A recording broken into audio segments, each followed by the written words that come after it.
When to sacrifice pieces? Good question, and usually a strong player, master or candidate master knows the answer.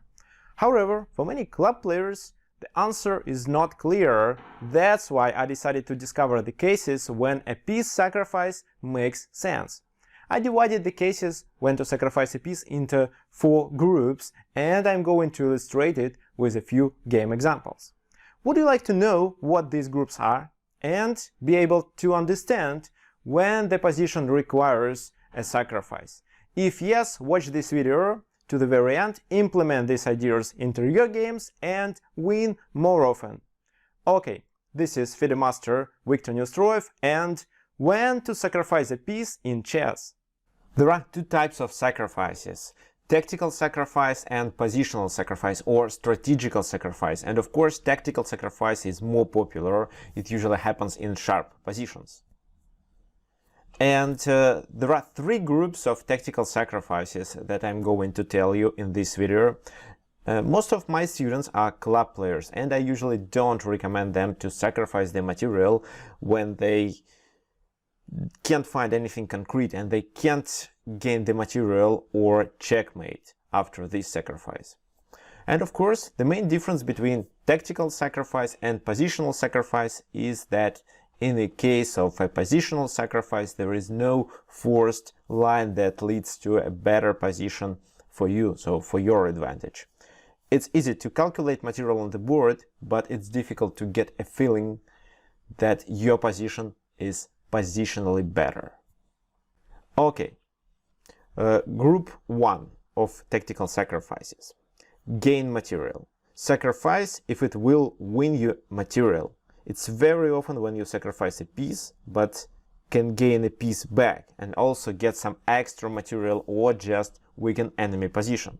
But before you make a sacrifice, calculate all the lines properly and be sure that you won't miss anything. I'll show you the example. Please look at this position. So, black centralized his pieces and there is a sacrifice. We can sacrifice the knight on c2, what for? We attract the queen to c2, then we sacrifice the exchange on d3, rook takes d3 because we have a bishop on a6, then we play knight b4, double attacking these 2 pieces. The queen is more valuable and that's why the queen has to move anywhere, and then we take on d3 either with our bishop or knight. For example, in this position, bishop takes on d3, and let's calculate the number of pieces and pawns on the board. So we are 1 pawn up, we sacrifice the knight, but then we're able to gain all the material back and also got finally 1 extra pawn. Black is better. Here, of course, we don't take on d3 with our bishop. It's a mistake, because then rook d3, and after knight b4 he has intermediate move that trades the rook, and then the queen escapes. And now white is winning, of course. So that's why here we take with the rook, another sacrifice, and only after that we play knight to b4. Okay, the second group is mate in attack. Sacrifice a piece or any other material if you see that you can checkmate after that. After the checkmate, the game is over, and who cares how much material left on the board.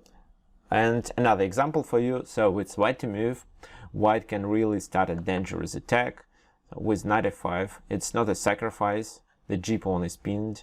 The only square where the king can move to is h8.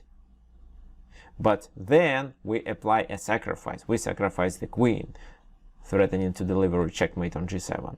What's the idea of this sacrifice? If pawn takes, then we have rook h3, and the king has no squares to move.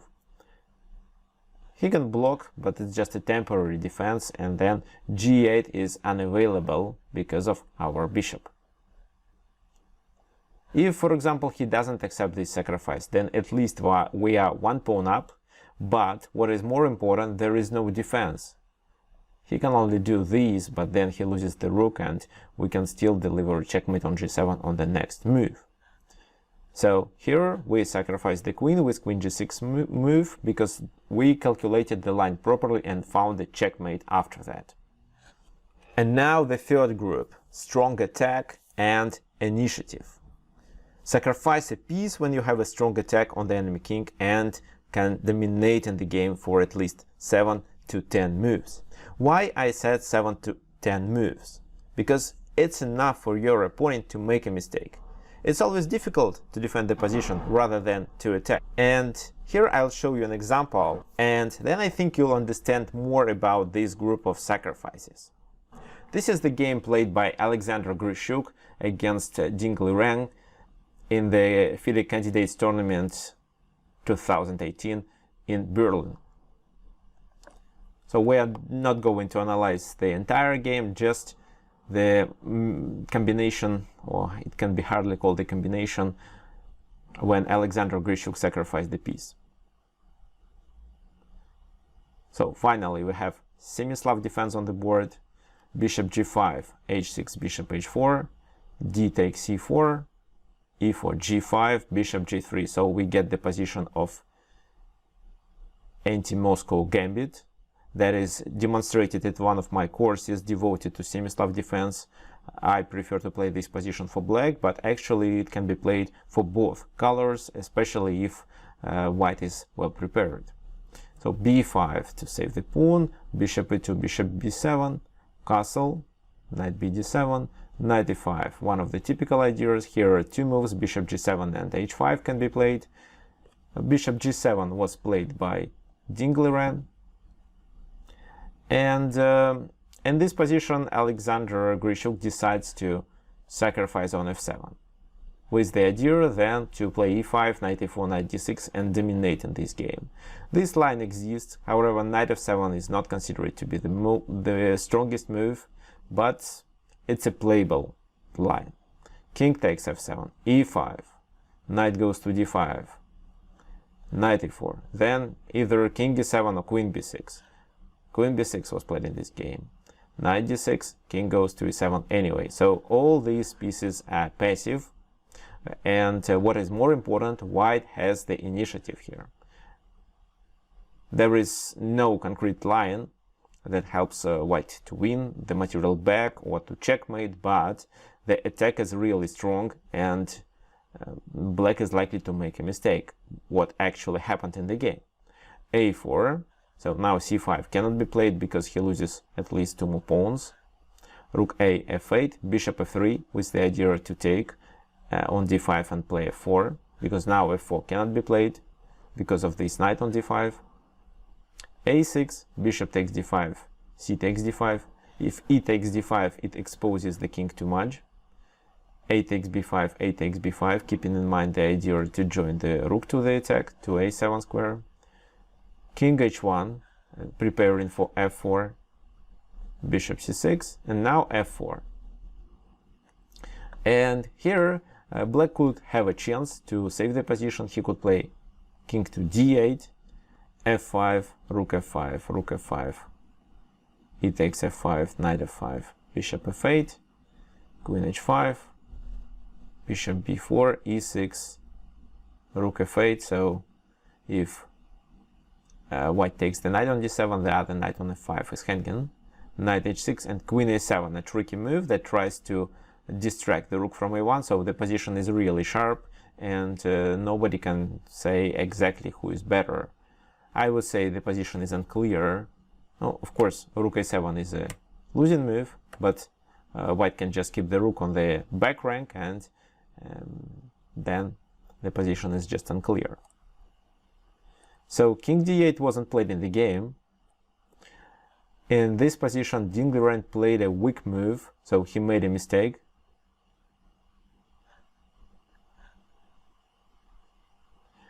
So this knight sacrifice happened on move number 12 and on move number 21. So in 9 moves, he made a mistake. G takes f4. However, Alexander Grishuk made a mistake too, and then the game ended in a draw. It was better for him in this position to play bishop h4 check.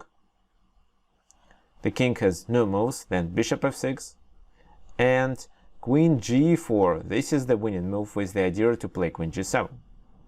For example, if bishop h4, then queen takes h4 Again, the king has no squares, knight has to block, but then rook f4 with the strong pressure on f6 looks like white gains the material back. The king is weak, so white is absolutely winning. If after this move, something like rook h to g8, then e takes f6 check. So king goes to d6, queen f4. The king again has no squares, e5 should be played, d takes e5. And now the king has three options. c5, then just bishop f2, gaining the queen on b6. King e6, if king e6, queen f5, king f7, queen h7, and then queen goes to e7 with a checkmate. That's why in the game king c7 was played. No, it wasn't, it's just the line that could help white to win. So e6, check, and attacking this knight. So king b7, f7, with the idea to play e7 and promote. So here rook has to be sacrificed, and then it's obvious that white is winning in this position. This combination didn't happen in the game, but you see, it was only 9 moves that Dingley played successful. No, actually 8 moves, and after move number 9 he made a real mistake that could lead to a winning position for white. However, after g takes f4, Alexander Grishuk played rook f4, bishop f4, and then king goes to d8, and black escaped. Finally, the game ended in a draw. Okay. And finally, group 4, positional sacrifice. You may sacrifice a piece if you think with... And finally, group number 4, positional sacrifice. You may sacrifice a piece if you think that then your position becomes better. Sounds weird? Right. How can the position become better if you just lose the material? But it can. For example, you sacrifice a piece for 1 or 2 pawns that are quite dangerous and are likely to create real problems for your position. Or you can sacrifice a piece for a few pawns to make a breakout with your pawns and then promote them. Or you can sacrifice a piece to make your other pieces better, what can later provide you with more possibilities. But the most common positional sacrifice is a positional exchange sacrifice, when your bishop or knight becomes better than the enemy rook. I'm going to show how can it happen in this game between Vladimir Kramnik and Matthias Bluebaum. The game was played in 2017. Okay, knight f3, d5, g3, bishop g4, bishop g2, e6, castle, knight f6, d3, bishop e7, h3, bishop h5, c4. Well, Vladimir Kramnik likes to play the position with bishop fianchetto on g2, c6, queen b3, attacking b7, queen c8, g4, bishop g6, c takes d5, c takes d5, bishop f4, knight c6, knight c3, castle, rook a c1. So the position is actually equal, but white tries to dominate here. Queen d7, knight e5, just a trade, h5, g5, chasing the knight. Knight has to go back to the back rank. f4, bishop c5, check, d4, attacking the bishop. Bishop goes back, and this is the key moment. And white decides to sacrifice the exchange. He plays f5. So if pawn takes f5, then after knight d5, white is just better. Black takes with the bishop, of course, because the bishop wasn't doing anything. Rook takes f5. E takes f5. Then knight takes on d5. So finally, the exchange was sacrificed, and this knight is considered to be better than any of these two rooks. That's why this sacrifice makes sense. So queen e6 with the idea to probably trade the queens and simplify the position. King h1, kind of a prophylactical moves, because this bishop was hanging too. So there was a pin on this diagonal. Rook d8, queen f3, the h5 is hanging, that's why g6. e3 maybe not the best move, maybe e4 looks better just to open the position. King h7, knight f4. And now black created some weaknesses in his camp. Actually, he was forced to create these weaknesses, and white tries to use them. So this bishop is a really powerful piece, and this knight can be sacrificed to be able to deliver a checkmate. So queen e7, queen g3, bishop c7. And now what? If bishop takes bishop on c7, then knight takes, and black is fine because white doesn't have enough material to checkmate. That's why here Vladimir Kramnik decides to sacrifice the exchange one more time. Instead of taking with the bishop, he takes with his rook, because he doesn't use this rook into this kingside attack. Knight takes c7, bishop f6, queen b4, knight h5. So he sacrifices the knight, but also opens the attack to the enemy knight on c7. G takes h5, and if queen c7 is not doing really much, black will be better. g6. Of course, if f takes g6, then queen c7 with queen g7 on the next move. So that's why here king g8. Queen g5. And in this position, Matthias Bleebaum could save his position by playing knight d5. So, of course, it's obvious that white is going to play queen h6 and deliver a checkmate on g7, but if black trades the knight for a bishop, then there will be no checkmate. However, white also has the option to trade the other bishop for the knight. But in such a case, it won't work. If queen h6, then after queen e1, there will be a perpetual check. That actually didn't happen in the game, because knight d5 wasn't played. Instead, there was played a really weak move, h4. I don't know what for, but after queen h6, there is a huge threat to deliver a checkmate either on g7 or on h7. So knight e6, that's why it doesn't work. Queen e1 was played with the hope to deliver a perpetual check, but actually there is no perpetual check. King h2, queen g3, king g1, queen e1, another check, bishop f1, and this is where black resigned. Why? He just realized that queen g3 doesn't lead to a perpetual check. For example, then king h1, another check is only queen f3, bishop g2, then queen d1 check, king h2, and no queen g3 can be played because the queen is already located on the light square diagonal. Okay, so here, when f5 was played and then rook takes f5, Vladimir Kramnik didn't really realize that he can succeed in this kingside attack, but positionally he understood that his knight can be better than the enemy rook, and he can potentially create weaknesses into the enemy camp and maybe later exploit them. So this is how positional sacrifice works. In this video, you learned when to sacrifice pieces. Thank you for watching, and make sure to like this video, subscribe to my YouTube channel and share it with your friends chess players. Now you may implement these ideas into your games, sacrifice more pieces, make your games even more beautiful and full of nice combinations, and of course fully enjoy such games. If you know any other cases when it makes sense to sacrifice the material, please share it into the comment section below this video. You can also leave the link to your game there. You know, tactical sacrifices are unlikely to happen in quiet positions. However, if you want to play even more sharp games, I highly recommend you to start the game with aggressive openings. And if you want to learn what aggressive openings I apply in my games, please watch the video on the screen next about top aggressive chess openings, and I'll see you there in a moment.